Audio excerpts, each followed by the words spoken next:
Mandvi chamber of commerce દ્વારા સતત 14મા વર્ષે ₹60 લાખના માતબર ખર્ચે 360 ગાડી 3 માસ સુધી લીલાચારાનું નિરણ કરાશે। Mandvi chamber of commerce industries દ્વારા સતત 14મા વર્ષે દાતાશ્રીઓના સહકારથી ₹60 લાખના ખર્ચે ગાય માતા તેમજ ભટકતા આખલાઓ માટે 360 ગાડી લીલાચારાનું 3 માસ સુધી નિરણ કરીને જીવદયાનું ઉત્તમ દ્રષ્ટાંત પૂરું પાડશે। માંડવી ચેમ્બર ઓફ કોમર્સના પ્રમુખ વાડીલાલભાઈ દોશીના પ્રમુખ પદે અને માંડવીના પૂર્વ નગરપતિ શ્રી રસિકભાઈ દોશીના અતિથિ વિશેષ પદે દાતા શ્રીમતી હાર્દિકાબેન પ્રદીપભાઈ શાહની જન્મદિવસે માંડવીના મામલતદાર સાહેબ અને એક્ઝિક્યુટિવ મેજિસ્ટ્રેટ શ્રી પ્રદ્યુમનસિંહ જેઠવા સાહેબે દીપ પ્રગટાવીને ઉદ્ઘાટન કર્યું હતું। માંડવીની વેપારી સંસ્થા છતાં છેલ્લા 1.5 દાયકાથી જીવદયાનું કાર્ય મોટા પાયે કરવા સહિત માનવ સેવાનું કાર્ય કરતી માંડવીની ચેમ્બર ઓફ કોમર્સ તથા મૂળ માંડવીના પરંતુ અમેરિકા નિવાસી પ્રદીપભાઈ શાહના ધર્મપત્ની હાર્દિકાબેન શાહના જન્મદિવસે 7મી મેના નિરણ કેન્દ્રના ઉદ્ઘાટન સમારોહ યોજાય છે, જેમાં નિરણ કેન્દ્ર ઉપર ગાય માતાને લીલાચારાનું 100 દિવસ સુધી નિરણ કરીને જીવદયાનું ઉત્તમ દ્રષ્ટાંત ચેમ્બર પૂરું પાડતી હોવાનું માંડવીના રાષ્ટ્રપતિ એવોર્ડ વિજેતા દિનેશભાઈ શાહે જણાવ્યું હતું। નિરણ કેન્દ્રના ઉદ્ઘાટન કરતા માંડવીના મામલતદાર જેઠવા સાહેબે જણાવ્યું હતું કે માંડવીની સેવાકીય સંસ્થાઓ જીવદયા તથા માનવ સેવાના કાર્યો દિલ લગાવીને કરે છે। માંડવી જેવું કાર્ય અન્ય તાલુકા તથા જિલ્લાઓમાં જોવા મળ્યું નથી। અત્રેની માંડવી ચેમ્બર ઓફ કોમર્સ 1.5 દાયકાથી આટલું મોટું કાર્ય કરીને સરકારશ્રીને કાર્યમાં મદદરૂપ થાય છે, જે ધન્યવાદને પાત્ર છે।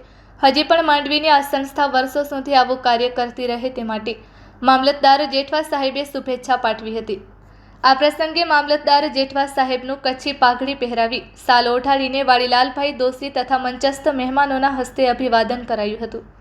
પ્રારંભમાં સ્વાગત પ્રવચન કરતા માંડવી ચેમ્બર ઓફ કોમર્સના પ્રમુખ વાડીલાલભાઈ દોશીએ સૌને આવકારી જણાવ્યું હતું કે છેલ્લા 14 વર્ષમાં ₹6.5 કરોડ જેટલી માતબર રકમનો સદુપયોગ પાંજરાપોળો તથા રખડતી ભટકતી ગાયો તથા વંશજોને તેમજ મહાજનની વસ્તી વગરના ગામો નારાયણ સરોવરથી રાપરના અડીસર સુધીની નક્કી કરેલી પાંજરાપોળની 25,000થી અધિક ગાય માતાને દર વર્ષે ઉનાળામાં 100 દિવસ સુધી નિરણ દાતાશ્રીઓના દાનથી કરી શકાય છે। તેમણે જીવદયાને જૈનોની કુળદેવી ગણાવી હતી। સમારોહના અતિથિ વિશેષ પદેથી માંડવીના પૂર્વ નગરપતિ રસિકભાઈ દોશીએ જણાવ્યું હતું કે 14 વર્ષથી પોતાના દેશ વિદેશના મિત્ર વર્તુળ પાસેથી કુલ ખર્ચના 50% ડોનેશન માંડવી ચેમ્બરને હું અપાવું છું અને માંડવી ચેમ્બરને ક્યારે પણ દાનની અછત નહીં પડે। તેમણે વધુમાં જણાવ્યું હતું કે ચેમ્બરનું કાર્ય સંપૂર્ણ પારદર્શક રહ્યું છે, જરૂર પડે વધારે દાન અપાવવાની તેમણે ખાતરી ઉચ્ચારી હતી।